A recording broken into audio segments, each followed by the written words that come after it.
Sveiki! Mani sauc Juka, un mans uzdevums ir palīdzēt mūsu būvlaukumos ar ikdienas darba aizsardzības jautājumu risināšanu. Šodien pārbaudīsim JIT kausta būvlaukumu Viļņā. Esiet laipni aicināti. Katram no mums jābūt pienācīgi aprīkotam.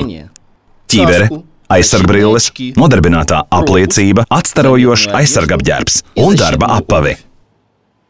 Pirms ieeja būvlaukumā, pārskati to kopumā, lai redzētu, vai tu nedodies uz kādu īpaši bīstamu vietu. Tas ir tikai viens solis, kā pašam mazināt riskus būvlaukumā.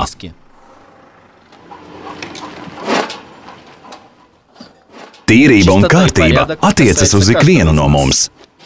Ai, tas nebija apzīmēts. Ups! Labi, ka galvā bija ķivere. Darba vietās vienmēr ir kādi šķēršļi, tāpēc pārvietojies uzmanīgi. Nu lūk, pirmais no mūsu novērojumiem un konkrēta rīcība, lai samazinātu risku. Tāpat atceries vienmēr nesāt ķiveri.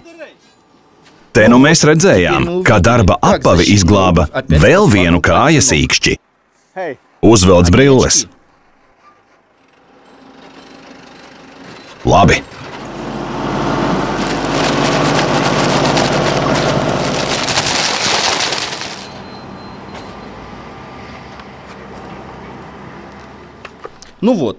Arī šeit individuālās aizsardzības līdzekļi lieliski palīdz. Katram ir pienākums nesāt darba apģērbu un lietot individuālās aizsardzības līdzekļus, kā arī neklusēt, ja kāds no kolēģiem to nedara. Vēl viens būtisks aizsardzības līdzeklis ir pretkritiena sistēmas. Gadījumos, kad nav pieejami droši norobežojumi, noteikti jālieto pretkritiena sistēmas. Par nelaimi tās var nākties lietot pietiekami bieži. Lai nodrošinātu, ka pretkritiena sistēmas strādā pietiekami labi, tās ir atbilstoši jāpiestiprina.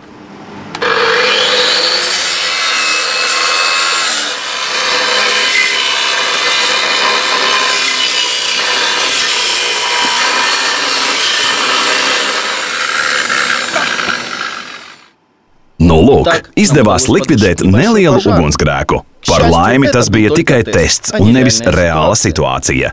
Jūsu darba apģērbam vienmēr jābūt atbilstošam jūsu darba uzdevumiem. Veicot ugunsbīstamus darbus, vienmēr lietojiet pret liesmām drošu darba apģērbu.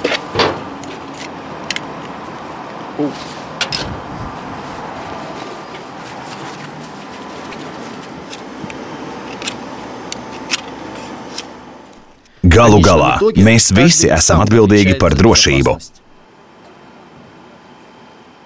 Darbs būvlaukumā ir komandas darbs. To var paveikt tikai tad, ja visi ievēro noteikumus. Mums jābūt neatlaidīgiem, jo būvlaukumā bieži vien drošības risinājumi ir jānodrošina katru dienu no jauna. Tikai tā varam panākt, lai katrs no mums katru dienu atgrieztos mājās sveiks un vesels.